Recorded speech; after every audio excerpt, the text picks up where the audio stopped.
Bom dia a todos os nossos amigos ouvintes do vlog do Conde Lope Villanueva. Desde já, agradeço as inúmeras doações que recebo e continue me ajudando nessa empreitada para a gravação de novos conteúdos e inscreva-se nesse canal. E também aproveite os conteúdos que já foram publicados, porque se você gostou desse vídeo, ou se você gostar desse vídeo, com certeza gostará de outros mais, de outros reacts que eu faço sobre figuras extremamente estranhas na internet. Recentemente me enviaram esse vídeo aqui desse sujeito, tal de Vic Vanilla, ou seja, Vic Baunilha, que se autonomia como satanista, membro da Igreja do Diabo, enfim, em que ele se propõe a falar sobre os evangelhos. E observem que hoje é uma mania comum de muitas pessoas querendo falar mal do cristianismo, e tão somente do cristianismo, querendo até mesmo endossar outras tradições religiosas, mesmo que essas pessoas nem acreditem nessas tradições religiosas. E aqui nós vamos acompanhar as bobagens desse sujeito, que ele demonstra uma ignorância olímpica do que ele está nos transmitindo. Vamos lá. Serve de adoração, um livro que foi manipulado desde o Concílio de Nicéia, em 325 d.C., que eles anularam um monte de apócrifos, colocaram os livros que eles queriam. Hoje a gente sabe que o Novo Testamento é todo falsificado. Observe uma coisa, ele está tocando aqui no caso da Sagrada Escritura. Primeiro, o Concílio de Nicéia nunca decidiu sobre cano bíblico, ou pelo menos, se houve algum comentário sobre isso, não há um registro histórico. Eu mesmo já cheguei até a acreditar nessa hipótese, mas com certeza, se nós observarmos o Concílio de Nicéia, o objeto da discussão sobre Nicéia era sobre a divindade de Cristo e sobre a Trindade. Muitas pessoas vão até objetar que não foi comentado sobre a Trindade. Claro que foi comentado sobre a Trindade, porque, claro, Jesus Cristo é a segunda pessoa da Trindade, né? E aí se criou o credo niceno. E depois, claro, para complementar alguns aspectos aparentemente dúbios do credo niceno, se criou depois o credo niceno constantinopolitano. Então esse sujeito está falando um bocado de bobagens, dizendo que muitos textos foram tirados, etc. Ou seja, ele não sabe quais foram os critérios pelos quais a Sagrada Escritura foi construída, né? Ele não sabe dos critérios. Os critérios, evidentemente, estão envolvidos com o quê? Com a tradição apostólica, com todo um procedimento de discussão sobre quais textos, de fato, eram adequados à doutrina cristã e ao ensino da igreja. E evidentemente que os evangelhos apócrifos, e ele mesmo está dizendo que os textos são apócrifos, e por que são apócrifos? Porque são falsos, porque as autorias são falsificadas. E são falsificadas justamente porque não condiziam com o que a igreja transmitia desde a época apostólica. Basicamente isso. Isso já foi explicado em vários vídeos meus, mas a gente tem que explicar sempre, até se repetindo, com figuras ignorantes como ele, que inclusive adoram o Satanás. Ou seja, tem gente que realmente quer se queimar no inferno. Mas vamos lá. Não foi um apóstolo de Cristo que escreveu. Então quem escreveu os evangelhos? Porque dentre os 4 evangelhos, nós temos o evangelho de João. Mas os evangelistas escreveram por conta dos relatos dos apóstolos. Os apóstolos transmitiram o conhecimento da mensagem cristã e esses evangelistas escreveram, o que não constitui em si nenhum problema. Inclusive nós sabemos, por exemplo, que Marcos era discípulo de Pedro e muitos outros ali, né? Nós temos várias evidências de como os evangelhos foram transmitidos e que na verdade refletiam o que os apóstolos pensavam. O fato dos apóstolos não terem escrito diretamente, com exceção do apóstolo João, isso não invalida os relatos bíblicos, porque esses relatos foram fundamentados justamente no ensino apostólico. Simples assim. Vamos lá, vamos ver a outra besteira. Besteira. Por quê? Primeiro, vamos lá. Por que a Bíblia é inventada? Vamos lá. Primeiro que o Velho Testamento se apoia na Torá judaica. O Velho Testamento se apoia na Torá, se apoia no Talmud, se apoia nos livros ali das crenças judaicas. Não, meu filho, você está completamente errado. Primeiro que você está confundindo Torá com Tanar. A Bíblia judaica é chamada de Tanar. Torá são apenas os 5 primeiros livros da Bíblia. E convenhamos, os 5 primeiros livros da Bíblia não servem necessariamente de base de construção de os outros relatos dos textos bíblicos que são posteriores à Torá. A Torá, que quer dizer lei, são os 5 primeiros livros da Bíblia que vão, né, desde Gênesis até o quê? Até Deuteronômio, se não me falha a memória. Gênesis, Êxodo, Levítico, Números e Deuteronômio. E por que lei? Porque ali está o substrato da base legal judaica. O segundo ponto que você erra e você fala besteira é você afirmar que a tradição judaica é o Talmud. Não, a tradição judaica dos fariseus é o Talmud. Porque dentro da época de Cristo, primeiro, havia um templo, havia um sacerdócio, havia castas sacerdotais na época do judaísmo antigo. E o segundo ponto, concomitante a essa casta sacerdotal, havia inúmeras tradições de interpretação judaica, dentre as quais a tradição talmúdica. A tradição talmúdica é apenas um aspecto do judaísmo, que se tornou posteriormente majoritário depois da queda do Templo de Jerusalém. Mas você tinha, por exemplo, os saduceus. Os saduceus rejeitavam boa parte dos textos do Antigo Testamento. E eles muitas vezes só aceitavam a Torá, e não a Tanar. É por isso que entre os saduceus se tinha dúvida sobre a mortalidade da alma, porque como eles não aceitavam certos textos posteriores à Torá, eles tinham dúvidas sobre a validade de certos textos, e olha que nós estamos falando de uma validade relacionada a outras tradições que são ligadas tanto aos fariseus, né, que no caso aqui escreveram o Talmud, como também as tradições do próprio templo.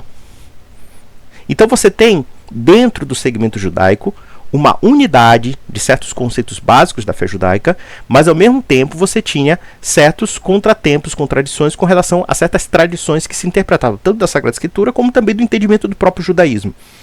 Nós temos, por exemplo, os essênios, nós temos inúmeras facções judaicas, e dentre os quais o cristianismo é o que vingou no âmbito da messianidade. Por quê? Porque realmente apareceu uma pessoa chamada Jesus Cristo e que afirmou toda a messianidade que estava prometida nas escrituras do Antigo Testamento. Então, querer confundir Talmud com o judaísmo mostra que você não sabe nem mesmo o que é judaísmo. Eu poderia até afirmar que mesmo no judaísmo pós-templo, no judaísmo da dispersão, da diáspora, temos segmentos judaicos que rejeitam Talmud, como por exemplo os caraítas. Os caraítas só aceitam a Bíblia judaica no seu sentido estrito. E vejam que na tradição judaica, você não tem, por exemplo, um concílio ou um grupo que afirme necessariamente o que é uma Bíblia judaica. Existe uma tradição oral que corrobora com a textualidade bíblica judaica. E temos que chegar mais além ainda. Há muito comentário do chamado Concílio de Jâmia, que foi um sínodo dos rabinos no começo do século II. Esse sínodo, embora ele possa ser afirmado como uma referência a uma certa tradição judaica, no entanto, esse sínodo nunca foi confirmado historicamente. Existem muitas contradições ou controvérsias sobre a evidência da existência do sínodo de Jâmia. Tá? É até possível que ele possa ter existido. Mas, na prática, historicamente falando, existem muitas controvérsias sobre esse sínodo. Então, meu filho, você não sabe o que é tradição judaica, você não sabe o que é tradição cristã, você é um palpiteiro mesmo, mas muito palpiteiro. Você parte da ideia de que a tradição judaica fosse uma tradição monolítica ligada ao Talmud. A tradição talmúdica, tal como se apresenta hoje, é uma tradição que vem pós-templo. Embora o Talmud tenha sido escrito, evidentemente, muito antes de Cristo, você tem o Talmud da Babilônia, e o Talmud palestino. Né? Você tem dois Talmuds. O Talmud babilônico, se não me falha a memória, é um Talmud muito mais comprido, e você tem o Talmud palestino, se não me falha a memória. Tá? São dois segmentos do Talmud. Tá? E que só foram completados no século II depois de Cristo. Mas o Talmud, tá? Ele serve de base para um ramo majoritário do judaísmo que nós chamamos de fariseus, que eram os doutores da lei hebraica que estudavam nas sinagogas e interpretavam a legislação hebraica. Mas essa legislação hebraica, ela coadunava com outros segmentos que nem sempre aceitavam o Talmud. Inclusive o próprio templo. Os sacerdotes do templo que afirmavam o que era tradição e o que não era. Você tinha uma jurisprudência judaica, no sentido dos fariseus, mas você tinha, acima de tudo, uma autoridade eclesiástica, que era representado pelas castas sacerdotais do judaísmo antigo. E mesmo assim havia segmentos que faziam certas observações sobre os aspectos da messianidade judaica, os aspectos de muitos outros ali que não caberiam detalhar. Mas vamos lá. E aí, então ele fica afirmando, né, fica jogando o judaísmo antigo contra o moderno, como se o judaísmo moderno fosse um reflexo do judaísmo antigo. E na verdade o judaísmo antigo é muito mais complexo do que essa visão tosca que ele está colocando. Muito pelo contrário, se nós observarmos o cristianismo, a fé cristã que está inserida na Igreja Católica, nós percebemos que realmente, quando Jesus Cristo diz que vai destruir o templo e reconstruí-lo em 3 dias, nós percebemos o quê? Uma nova afirmação do templo, ou seja, um templo espiritual, que é representado evidentemente numa comunhão terrena dos fiéis em torno do corpo místico cristão, cujo Cristo é o cabeça, inspirados pelo Espírito Santo, e que tem também uma nova leva de sacerdotes, que são o que? Os sucessores dos apóstolos. Então nós temos certos aspectos, certos componentes do judaísmo antigo que nós podemos ver na igreja. Inclusive, um caráter sacramental sacerdotal.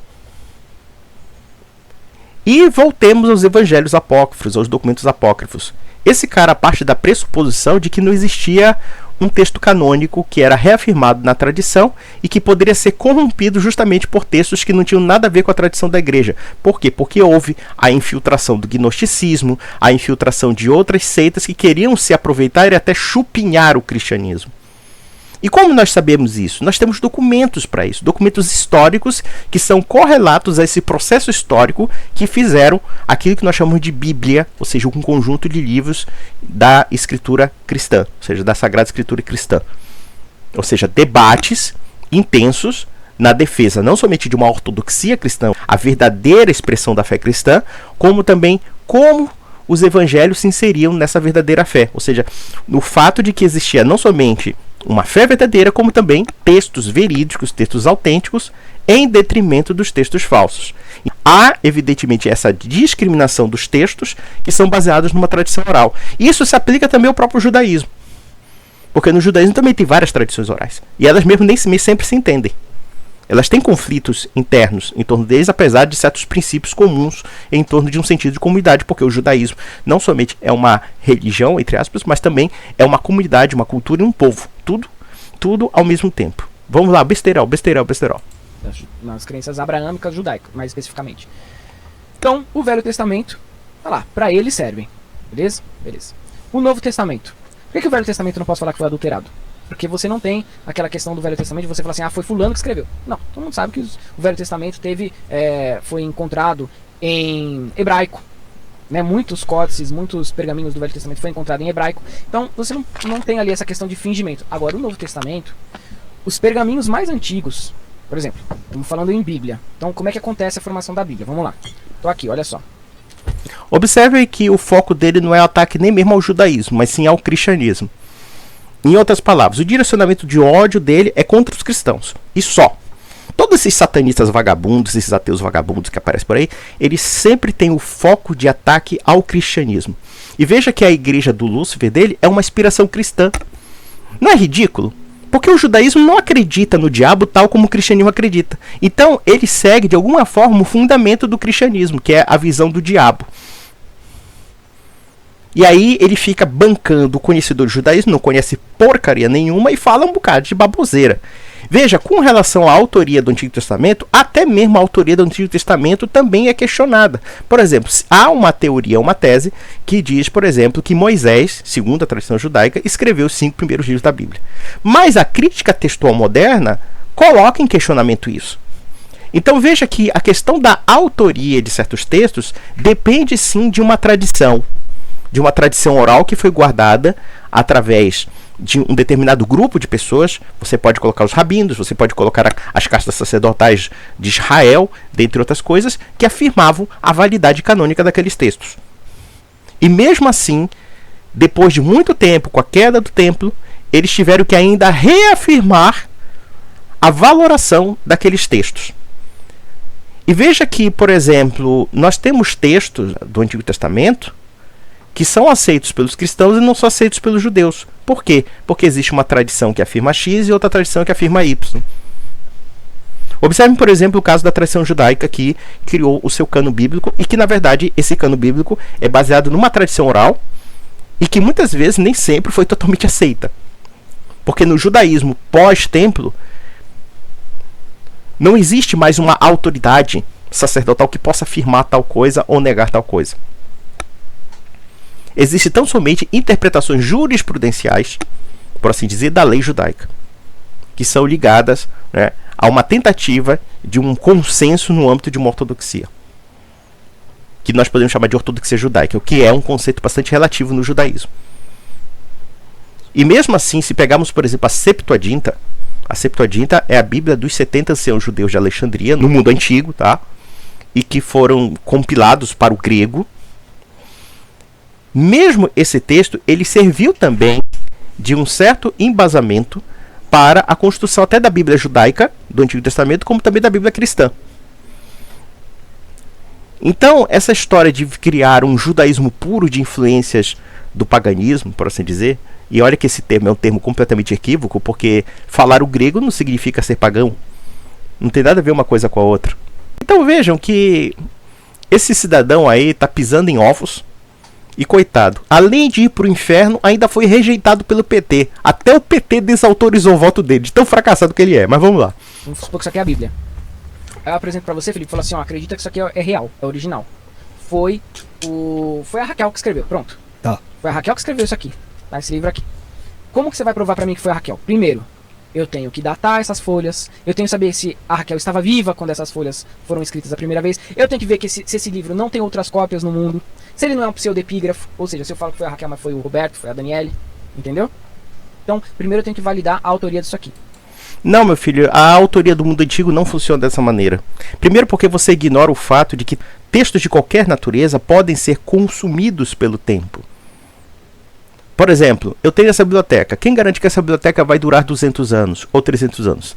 Vai depender da forma como se conserva, etc. Mas não quer dizer necessariamente que não haverá outras edições desses mesmos livros que eu tenho aqui. Por quê?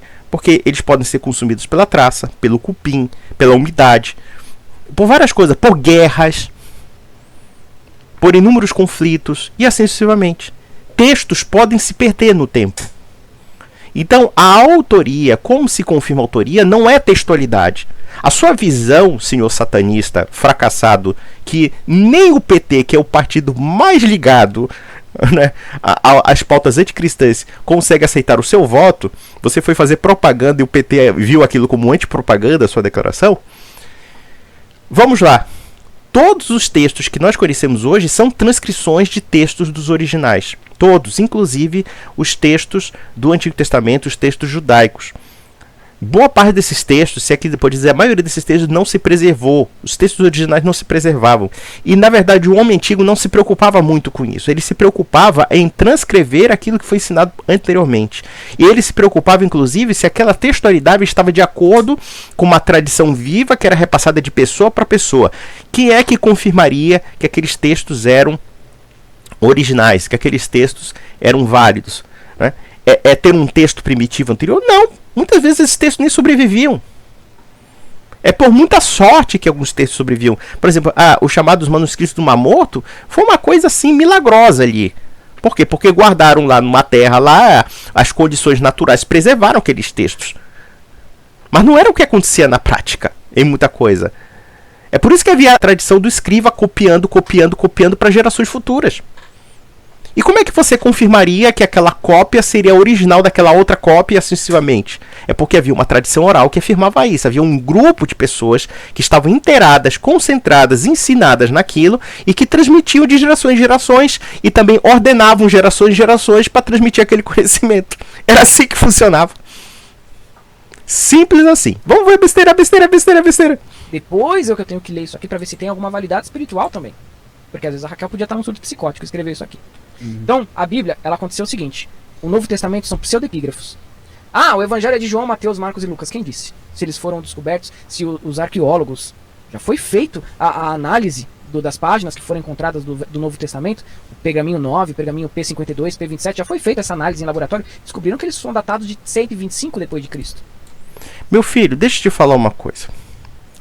Já que você fala muita besteira. Você sabe qual é o texto platônico mais antigo que nós temos notícia atualmente? O texto platônico mais antigo que nós temos é do século IX depois de Cristo.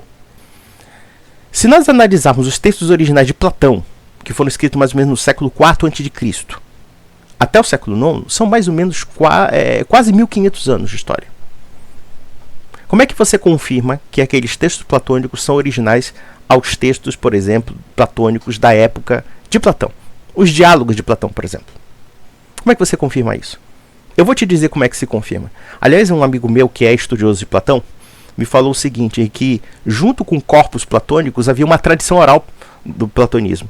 Inclusive conceitos que eram ensinados de Platão e que eram comentários junto a esses textos que não existem nos textos de Platão.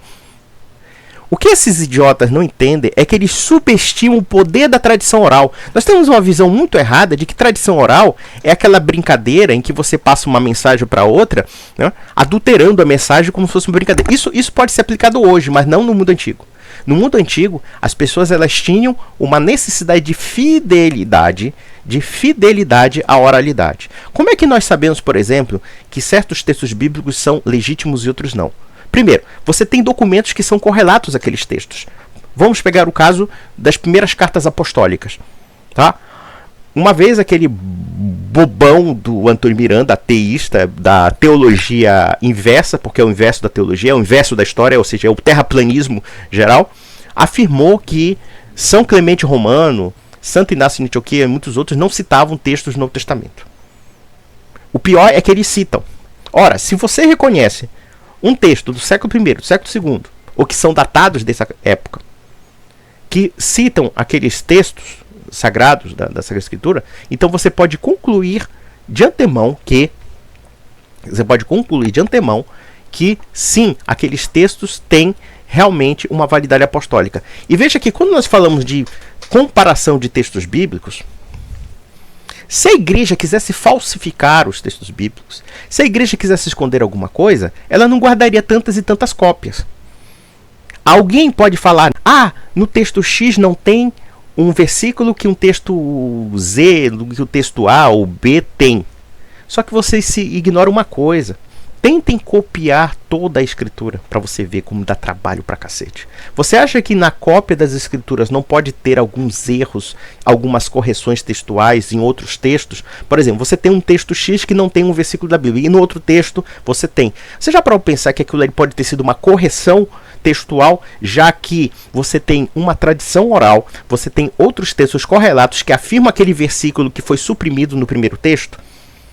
Porque muitas vezes, quando um copista transcrevia, ele transcrevia muitas vezes oralmente.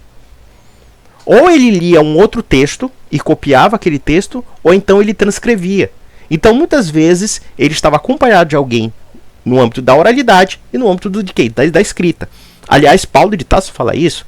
Guardar essas tradições que vos transmitimos por oralidade ou porque está escrito. Então, a oralidade e a escritura, elas estão conjuntas ali. Muitas vezes um bispo poderia chegar, você esqueceu um versículo X da Bíblia. Você esqueceu. Aí tem lá a correção da pessoa. Ele transcreve, ele acrescenta. Então, a comparação textual bíblica, longe de negar a validade da escritura, mostra dois aspectos. Primeiro, que para ter tanta escritura copiada, é porque esse pessoal zelava para que aquilo se preservasse. Então não haveria razão para alguém falsificar a escritura escrevendo tanto texto da escritura. O segundo ponto é o seguinte: as aparentes situações de erro, de interpolação ou de correção de textos não prova a falsificação desses textos. Prova tão somente que alguns textos podem ser transcritos de uma forma incompleta em relação a outros textos. E que, na verdade, o que definiu de fato a veracidade do texto, e isso vocês vão ficar chocados, foi o texto final. O texto final que nós chegamos. Por quê? Porque toda aquela construção de cópias era uma maneira de salvar todas as mensagens possíveis da tradição oral. Ou pelo menos de salvar alguns aspectos da tradição oral que eram basicamente um complemento necessário para explicar a ortodoxia. O que não significa que a transcrição dos textos tenha abolido a tradição oral. Muito pelo contrário, ela ressaltava essa tradição oral. E existe um terceiro ponto. Quando os textos apócrifos foram rejeitados, jogados na lata do lixo, é por quê? Porque havia uma oralidade que afirmava a historicidade da fé cristã e, ao mesmo tempo, aqueles textos que eram declarados, inclusive de autoria, como Apocalipse de Pedro, Evangelho de Pedro, né, entre tantos outros, eles foram invalidados por quê? Porque os bispos não ensinavam aquilo. E houve segmentos, como os gnósticos, e isso você pode ver em Irineu de Lyon, no Contra as Heresias, em que ele realmente mostrava que aquelas pessoas não estavam em sintonia com a sucessão apostólica e com toda a tradição oral que a sucessão apostólica guardava, ensinava, admoestava, orientava, condenava e etc. Vamos ver besteira do satanista fracassado. Vamos lá. Onde a pessoa acha essa informação? Bart Ehrman, por exemplo. Bart Ehrman, por favor. O Bart Ehrman é o seguinte. Era um evangélico radical que se tornou uma espécie de cético radical, e ele tem um problema sério com muitos problemas relacionados a pessoas que estudam textos bíblicos, é reduzir o texto bíblico a mera textualidade. Então eles reduzem a questão da textualidade e esquecem a tradição oral. A tradição oral é importante, meus amigos. Parem de pensar como os protestantes, nossos irmãos separados protestantes. Eles erram. Essa textualidade, essa obsessão textual é uma coisa do Renascimento, que não teria muito sentido no mundo medieval, que não teria sentido nem mesmo no mundo antigo. Porque a cultura da humanidade era majoritariamente oral. A cultura escrita era uma exceção à regra. Essa cultura que nós temos da escrita como elemento predominante, será que podemos dizer que é predominante? Porque com certeza ainda a oralidade é mais fácil você falar do que escrever, tá? A cultura da escrita no mundo antigo, no mundo medieval, era uma coisa muito restrita a um círculo de pessoas. A maioria das pessoas não sabia nem ler e escrever. Mesmo no judaísmo, onde as pessoas poderiam saber algumas palavras de hebraico, elas não eram estudiosas de hebraico em geral. Elas podiam fazer alguma recitação, como um católico poderia fazer uma recitação do Pai Nosso, não? E assim sucessivamente. Mas no geral, a escrita era um privilégio de poucas pessoas. Basicamente isso. Vamos lá. Você encontra esse historiador. As maiores academias. Isso, na verdade, é um consenso nas próprias academias teológicas, tá? Teológicos. Nenhuma academia teológica hoje que se preza, mesmo as que têm fundamento cristão envolvido, mesmo as que são de origem judaico-cristãs, vão afirmar que os pergaminhos são de antes de 100 ou 70 depois de Cristo. Pode. Veja uma coisa interessante. Vamos fazer uma comparação muito simples. Um dos mais antigos encontrados da Sagrada Escritura do Novo Testamento é dos anos 60 depois de Cristo. Anos 60. Ou seja, que praticamente é contemporâneo daquilo que foi datado os textos bíblicos, não é? Ou seja, mais ou menos 30 anos depois dos acontecimentos da morte e ressurreição de Jesus Cristo, também Atos dos Apóstolos e assim sucessivamente. 30 anos depois. Agora eu pergunto uma coisa. O que você acha que é mais próximo da realidade? Um texto que foi escrito mais ou menos 30 anos depois dos acontecimentos, ou um texto que foi escrito mais ou menos a 1400 anos depois dos acontecimentos? Eu estou comparando aqui o texto sagrado do Novo Testamento com o texto platônico. Mas poderia também ser o texto aristotélico. Os textos platônicos e aristotélicos, como muitos textos latinos, gregos, nos chegaram praticamente como originários da Idade Média. Da Idade Média. Evidentemente que alguns podem ter sido preservados a partir do mundo antigo. Eu não caberia catalogar aqui, mas pelo menos o corpus platônicos que nós conhecemos é um corpo medieval. E detalhe, bizantino. Embora você encontre também textos manuscritos platônicos no medievo ocidental, tá? Então eu pergunto para vocês uma coisa. O que é mais próximo da realidade? É um texto que foi escrito há 30 anos depois, em detrimento de um que foi há 1400 anos. Isso porque eu não estou falando de Plutarco, e vocês sabem que Plutarco escreveu a vida dos antigos, dos grandes, vida de biografias, obras de personalidades históricas, dentre os quais Alexandre o Grande. Você sabe qual foi a distância de Plutarco ter escrito sobre Alexandre o Grande? Foram 3 séculos. Plutarco escreveu 3 séculos depois da morte de Alexandre. Então, esse distanciamento entre o texto escrito e a história é um expediente comum do mundo antigo. E isso não constitui problema de historiografia. Porque, por exemplo, se nós analisarmos um acontecimento como a Alemanha Nacional Socialista, um acontecimento como Hitler, a primeira biografia de Hitler provavelmente foi escrita o quê? 5, 6, 7 anos depois da morte dele? Pode até ser que alguém tenha escrito uma biografia enquanto vida. Mas evidentemente nós estamos falando de uma situação tecnológica muito diferenciada do mundo antigo. Porque uma coisa é você ter uma imprensa. É você imprimir rapidamente milhões de cópias. E guardá-las. Tem mecanismos de preservação de documentos que não existiam no mundo antigo. Outra coisa é você copiar um texto.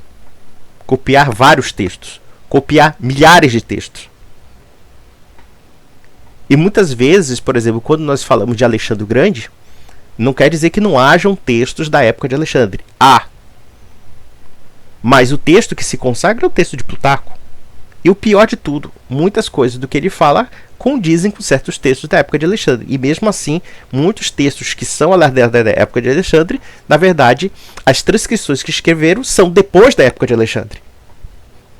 E por que isso? Pelas mesmas razões que eu falei. Textos podem ser comidos pelas traças, podem ser destruídos pela umidade, pelo cupim, pelas guerras, pelas pilhagens. Por exemplo, quando um soldado invade uma biblioteca, ele toca fogo. Aí muitos conhecimentos do mundo antigo vão embora. É o que aconteceu com a Biblioteca de Alexandria. A Biblioteca de Alexandria teve várias situações de destruição. Não foi uma só. A destruição definitiva da Biblioteca de Alexandria foi uma invasão islâmica no Egito. Tocaram fogo do que restou da Biblioteca de Alexandria. E muita coisa, teoricamente, pode ter se perdido documentação. E aí? Então nós temos que entender isso. A distância da historicidade não invalida o texto histórico. E se nós analisarmos em comparação aos textos mais antigos e até mesmo os mais modernos, a Sagrada Escritura, pelo menos do Novo Testamento, tem uma aproximação muito maior do que muitos textos do mundo antigo que nós conhecemos como legítimos, como de Aristóteles, de Platão, etc. É simples assim. Quando nós falamos de história, nós temos que fazer uma comparação sobre o que está sendo dito no âmbito da própria realidade histórica. É o que esse pessoal não fala. Esse pessoal parte da pressuposição de que a metodologia de guarda do conhecimento do mundo antigo é a mesma que hoje. Isso é de uma imbecilidade que beira o extremo. Isso mostra a falta de cultura intelectual dessas pessoas. E mais, existe uma coisa que nós podemos falar que é a ideologia. Porque como, evidentemente, ele é um satanista, e ele não percebe que ele é satanista nos moldes cristãos, e não nos moldes judaicos, porque os judeus não atribuem tanta importância ao diabo. Inclusive, existe o Ibu. O Ibu é uma entidade similar ao demônio no judaísmo, tá? Mas não tem o aspecto teológico que tem o cristianismo. Vamos lá. Besterol. Não tem como, porque você tem que validar as folhas daquilo, você tem que fazer a datação daquele manuscrito. Tem toda a questão das moléculas, do papiro, carbono 14. Que besteira, que besteira. Não tem como você datar errado o negócio. Não existe datação específica, por exemplo, para os textos do Antigo Testamento. Eu pergunto para esse paspalho: qual é o calendário que é datado dos textos do Antigo Testamento? Que tipo de calendário? Com certeza não é o calendário cristão. Poderíamos dizer que talvez seria o calendário judaico, mas não existe nenhuma especificação clara de uma documentação de datas desses relatos. Não existe. Nós apenas pressupomos, tá, a partir dos relatos correlatos de outros documentos, a datação daqueles textos. Ou seja, descrições históricas, comentários, etc. E também confiamos numa tradição ininterrupta de pessoas que afirmaram que tal texto era de tal época. E a partir fazemos uma avaliação. Esse pessoal está entrando numa seara que não conhece. Olha que eu não sou historiador. Eu tenho minhas limitações enquanto estudioso, evidentemente. Tenho que estudar muita coisa. Não é fácil você tentar ler 3.000 livros, mas esse pessoal não sabe coisa nenhuma. Vamos lá. Não tem como ter sido de propósito. Então, até nas maiores academias teológicas do mundo, os pergaminhos mais antigos do Novo Testamento, P9, P52, P27, por aí vai, eles são chamados de Ps, vem de pergaminho, papiro. Eles são datados de 100 a 200 depois de Cristo. Isso não constitui sim um problema. Não constitui sim um problema. Mostra que os textos do Novo Testamento são mais próximos de sua época do que muitos textos, até talvez do Antigo Testamento. Simples assim. O que acontece? E foram encontrados em grego koiné, esses pergaminhos. Os apóstolos de Jesus não falavam grego koiné, eles falavam hebraico e aramaico.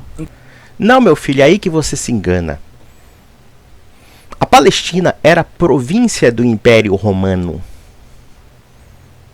E por que uma Palestina falava grego koiné? e não, por exemplo, o latim, já que o Império Romano é o Império Latino. Justamente por causa da influência do helenismo de Alexandre o Grande. O grego koiné seria para o mundo oriental como hoje seria o inglês. Nós temos que lembrar que Alexandre o Grande da Macedônia dominou o Egito, e inclusive depois da morte de Alexandre, um general de Alexandre chamado Ptolomeu governou o Egito, inclusive criou uma geração de reis gregos, basicamente, e o grego foi um idioma falado correlato aos outros idiomas que existiam no Egito. E o mesmo pode se falar da Palestina. A Palestina foi anexada pelo Império de Alexandre. E o helenismo, meus amigos, chegou até a Índia. Chegou ao Irã. Porque a Pérsia, né, o que seria hoje a Pérsia, seria uma região parecida com o Irã. E os iranianos são considerados étnica e culturalmente como persas. Tá? Então veja que a cultura grega chegou até a Índia. Alexandre o Grande brigou com os indianos, na fronteira da Índia. Pense a distância da Grécia até a Índia. Foram 7 anos de batalha, de guerra, de tudo, dominação, e ele criou um gigantesco império. E depois morreu. E o que aconteceu? Só que a cultura helenística ficou impregnada em toda a cultura do mundo oriental. Então como é que esse paspalho pode dizer que os palestinos judeus não falavam grego koiné? Eles deveriam falar grego koiné por quê? Porque eles conviviam com pessoas que não eram judias, eram sírios, eram gregos, eram romanos, soldados romanos, etc. Então o grego koiné era uma língua cultural que depois, com a dominação do Império Romano, foi adotada como o quê? Uma língua universal. E nós temos que entender que a pergunta que não quer calar é: por que os primeiros cristãos escreveram em grego koiné?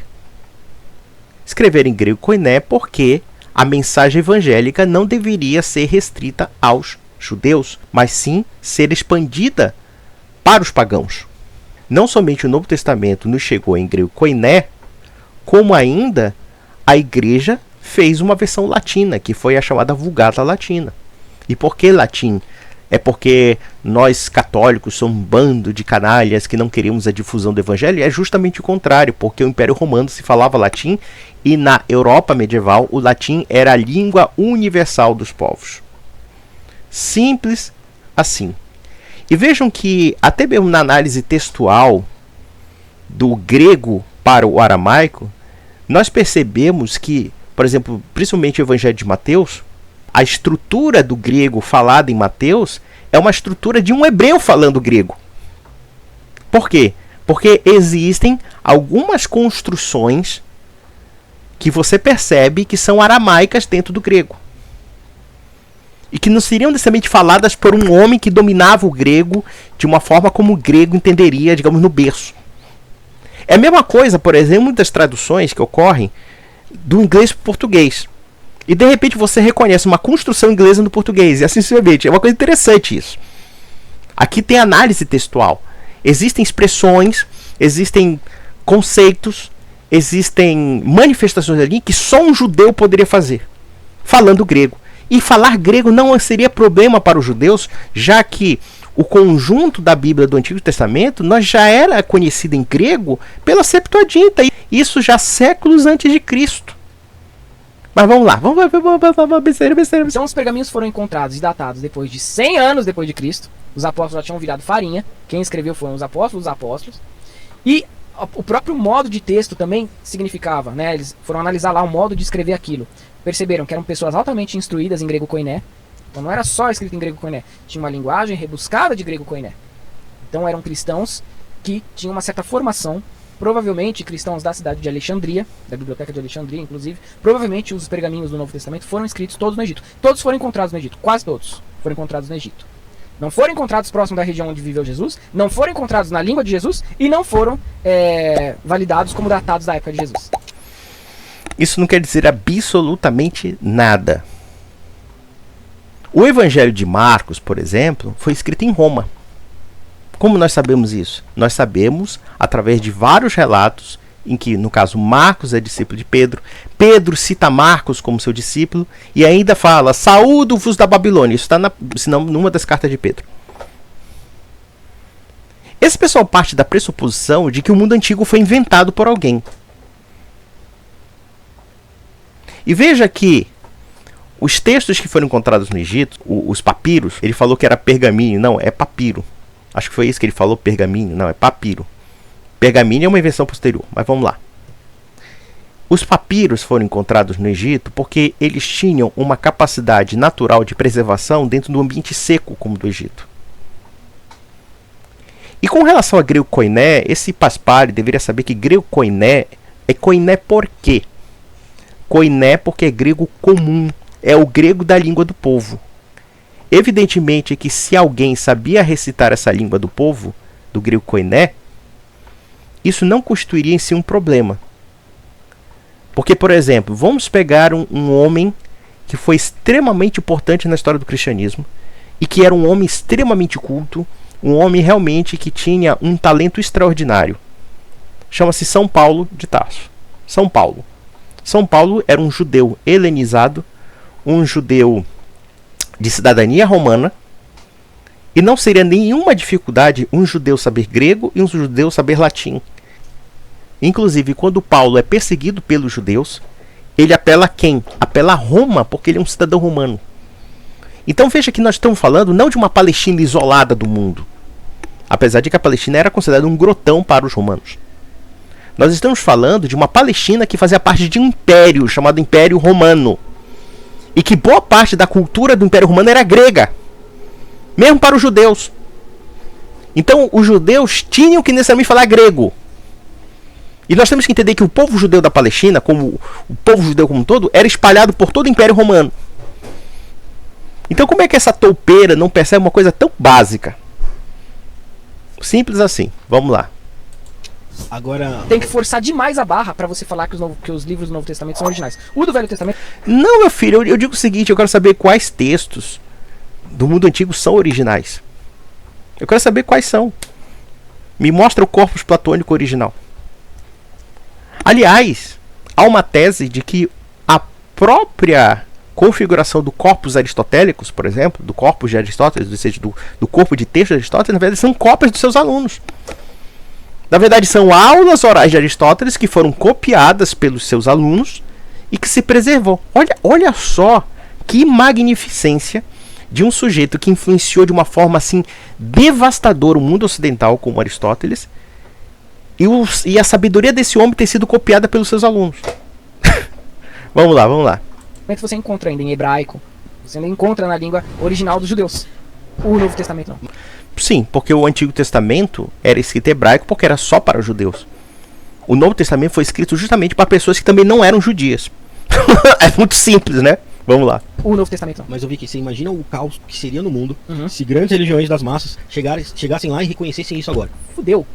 Acabou o planeta, velho. Acabou. Mas você já cansei de falar, por mais que alguém chegasse, descesse alguma coisa, falasse Primeiro que as pessoas não iam botar existe. fé, É isso que eu ia né? falar, ninguém ia botar fé. Sabe por quê? Sabe o que eu acho interessante? A internet é cheia desses paspalhos que acham que apresentam novidades para os cristãos. Esse satanista fracassado que até o PT recusou voto. Olha que pro PT recusar voto de satanista é porque o cara realmente é um loser mesmo. Mas enfim. E detalhe, né? O satanismo é muito impopular. Diabo, fica no teu inferno, diabo. Porque realmente você não é popular entre ninguém. Ninguém gosta de você. Só esse paspalho que gosta de você. Mas enfim. Veja que esse pessoal fala assim, como se assim, sabe? O Vaticano tá com medo desse satanista, sabe? Vamos lá. Por quê? Aí vai na questão do ego. O ser humano é aquela balinha da Matrix. Lembra que o Morfeu ele dá duas balinhas pro Neo comer? Uma azul e uma vermelha. Ele fala assim, olha, a azul você vai voltar pra sua vida normal e tal. A vermelha, se você comer, meu amigo, você vai conhecer a verdade. Mas você pode se arrepender disso. Ai, meu Deus do céu. Cara, a única Matrix que eu vejo é você com esse seu satanismo vagabundo que nem liga, cara. Eu tô até achando graça aqui. Olha a minha cara de desespero. Eu perdi minha fé por sua causa, cara. Eu me perdi minha fé aqui, ó. Ó, vou vomitar aqui, ó. Ó, vou vomitar. Vai, vamos lá. Entende? E uma questão do ego. O ego humano, ele é projetado biologicamente pra se proteger. Ele nunca vai desafiar esse senso de estrutura de sobrevivência para descobrir a verdade. Por isso que são os eleitos que vão atrás da verdade. Por isso que você se mata, você elabora uma própria morte na maçonaria, uma iniciação da maçonaria, você morrer pela verdade. Não, a maçonaria morrer pela verdade, você tá de sacanagem com a gente. Bom, olha, Eu acho que a maçonaria vai ficar muito possessa com você, porque você está atribuindo a maçonaria a satanismo. Não existe coisa que mais emputece em maçom do que isso, tá? Apesar de que o gaduzinho lá, a gente tem que ter desconfiança, viu? Não caia nas garras da maçonaria, viu? Cuidado com as sociedades secretas, hein? Vamos lá. Na verdade, ela tem que triunfar acima do seu instinto de sobrevivência e de autoproteção. Então, assim, mesmo que você chegue hoje e fale assim, ó, o Novo Testamento tá todo falsificado, tem inúmeras provas, tá dentro das próprias academias de teologia. O Papa Leão X falou isso, inclusive. Falou assim, a história de Jesus é uma mentira tão grande, mas seria tão prejudicial falar a verdade sobre ela. O Papa Leão disse isso. Veja essa história do Papa Leão. Eu já ouvi essa frase, que ele dizia que a Sagrada Escritura é uma fábula. Cara, isso nunca existiu. Não existe nenhuma documentação declaratória disso. Na verdade, essa declaração de Leão X, que foi um papa do Renascimento, o Papa Medici, na verdade é tirado de um romance isso aí. Como a produção documental do Renascimento, com certeza, é muito mais próxima da gente, e podemos até dizer, por exemplo, que o trabalho documental, por exemplo, do Renascimento é diferente do mundo antigo, e o distanciamento não é muito grande, são 5 séculos, né? A preservação dá para fazer. Não existe nenhum documento do século XVI que declare que o Papa falou isso. Não existe. Eu não me lembro agora o nome do romance, mas tem um romance que fez uma sátira com Leão X e soltou essa besteira. E qualquer babaca ateu fala essa coisa. E satanista também. Vamos lá. Então, assim, eles sabem que a Bíblia é forjada, que o Novo Testamento é falsificado. Eu não estou dizendo que não possa ter existido uma criatura chamada Jesus. Estou falando que aquele Jesus bíblico é totalmente falsificado pelos romanos. Pelos romanos? Essa teoria idiota tá vingando mesmo. O pessoal acredita nessa bobagem. Sabe o que parece? É o seguinte, eles partem de uma visão retrospectiva de que o cristianismo teria esse alcance que teve de formação da civilização. Isso é um grande erro. E eles estão superestimando demais os judeus. Para o romano, o judeu era apenas um povo complicadinho, chato, de um grotão chamado Palestina. E o que os romanos fizeram com os judeus?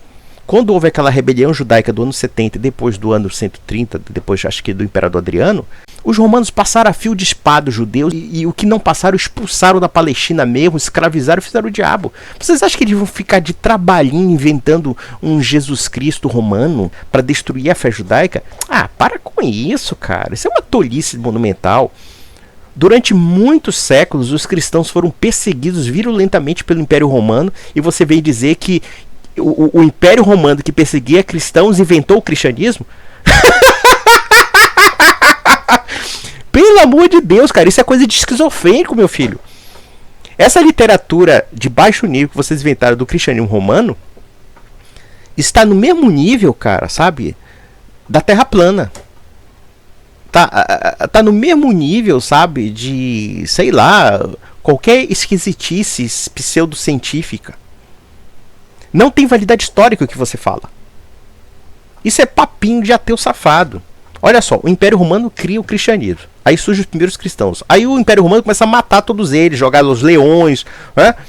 Fazer torturas absurdas, etc. Por quê? Porque esses primeiros cristãos, que segundo eles seguiram uma invenção romana, recusavam o panteão dos deuses romanos, recusavam o culto ao imperador, recusavam tudo, negavam tudo que os romanos acreditavam. E esse idiota diz que isso foi invenção romana. Eles foram falsificados com o propósito do seguinte. Roma tinha muito... Vamos besteira. Vamos rir. Muitos judeus insurgentes naquela época. Eles tinham tomado até a fortaleza de Antônia, por exemplo. Menahem ben Judá. A revolta judaica começa em 66 depois de Cristo. Menahem ben Judá. Ah, que bacana. Realmente. Vamos lá. Então assim, aí o Nero destacou Flávio Vespasiano e o filho dele, Titus Flávio, para conter a rebelião dos judeus. Por que os judeus estavam se rebelando contra os romanos? Porque os romanos estavam taxando eles com muitos tributos, estava fazendo eles adorarem, sacrificarem para os deuses romanos. Os judeus que tinham Yahvé, eles eram obrigados pelo imperador a sacrificar para os deuses romanos. E tinha toda uma questão de adorar os imperadores romanos como deuses também. E os judeus se cansaram disso e começaram uma rebelião. Isso começa em 66 depois de Cristo. E aí Nero destaca Flávio Vespasiano e Titus Flávios para conter essa rebelião. Em determinado momento, isso vai por anos, acontecem muitos confrontos contra os judeus, etc. Eles destroem o segundo templo de Jerusalém, os romanos invadem, destroem, pilham, saqueiam os objetos do templo de Jerusalém. Aí tem até o arco de Titus Flávios, que é erguido com a imagem dos romanos saqueando, destruindo o templo de Jerusalém, etc. e tal. Então assim, durou muito tempo essa rincha, muito tempo. Os imperadores romanos cansaram, eles falaram, chega, meu, não tem mais como a gente investir nessa guerra contra os hebreus. O que eles estão querendo? Ah, olha, eles falam que tá pra chegar um Messias aí. Ah, beleza. Olha como começa a história de Jesus. Aí os romanos, como já tinham dominado toda aquela extensão do território, desde a Ásia até a Península Ibérica, eles mandavam em tudo. Até na África, no Egito, tudo. Então eles tinham muito conhecimento dessas culturas. E os romanos tinham um costume de pegar deuses dessa cultura e adorar.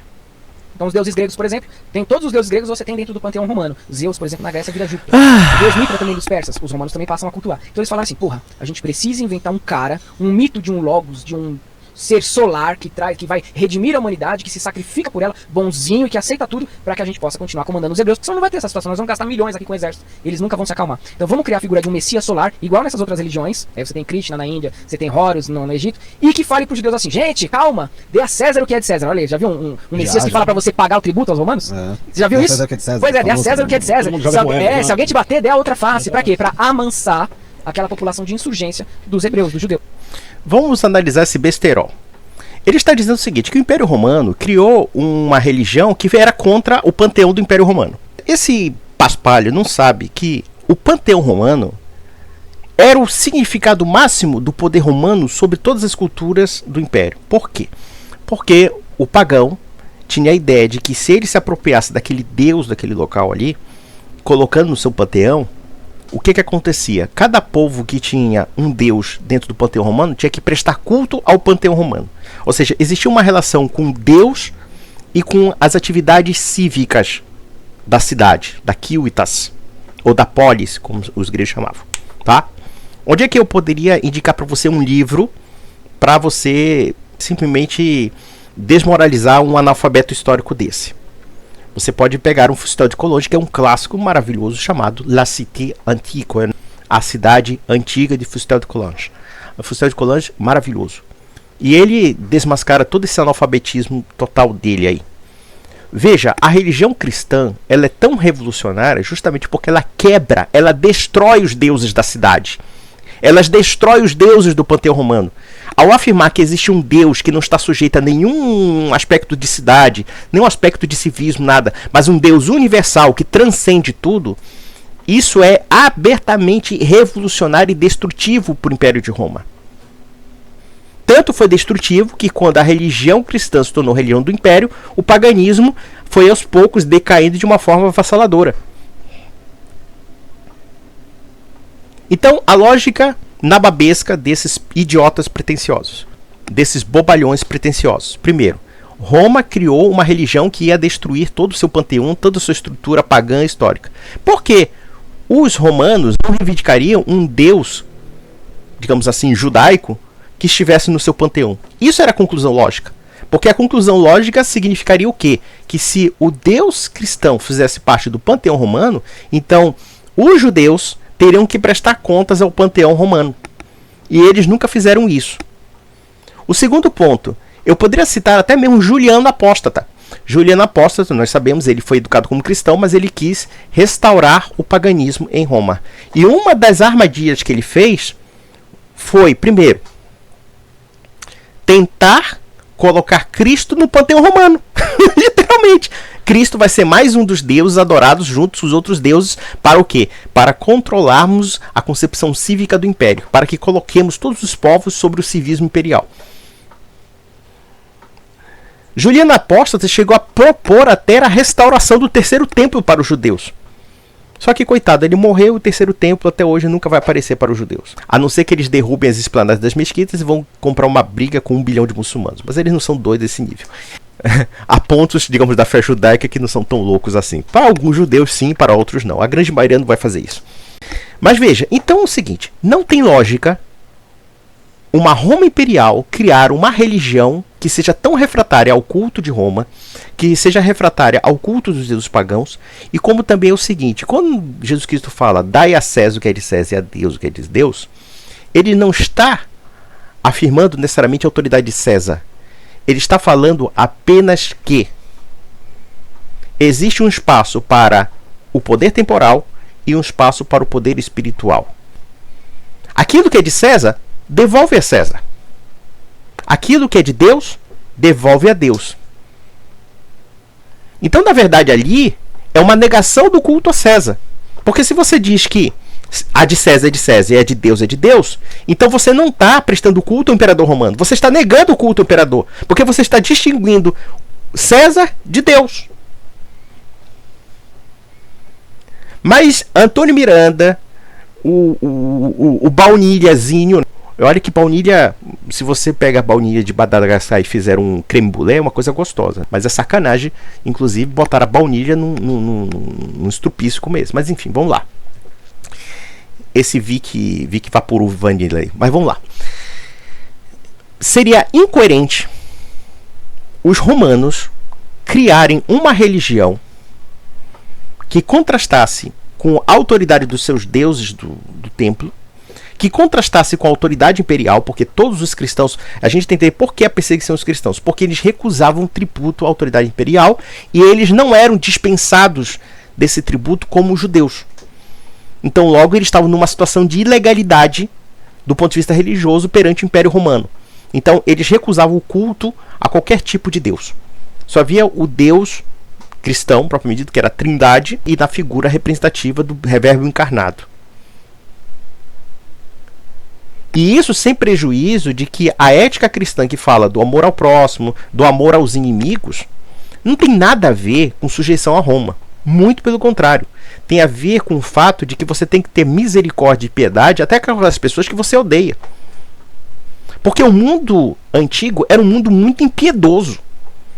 Se você era inimigo de Roma, eles esmagavam você, eles escravizavam sua família e destruíam tudo. O povo romano era um povo muito violento. E a mensagem cristã, de alguma forma, modifica radicalmente isso. Modifica por quê? Porque existe uma nova cosmovisão em que a humanidade é irmã, tem a mesma origem, num único ser chamado Deus. E isso destrói todo o culto cívico da cidade, porque é um culto fragmentado, cada deus pagão, e detalhe, cada povo só prestava culto àquele deus pagão, e portanto,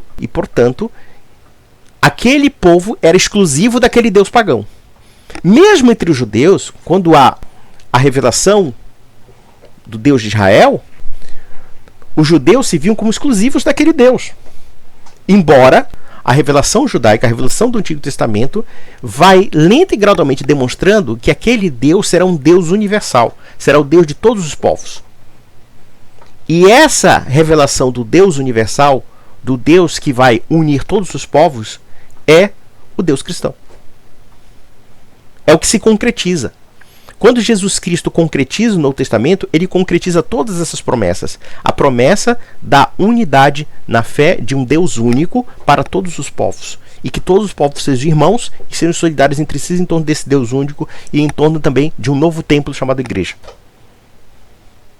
Onde isso se adequa esse discurso babaca desse homem aí? Nada. Então, meus amigos, eu gosto de gravar esses reacts justamente por uma questão pedagógica. Acho que vocês aprendem bastante com certas informações que são explanadas aqui, né? E desmentindo essa palhaçada de Jesus Cristo romano. Um grande abraço.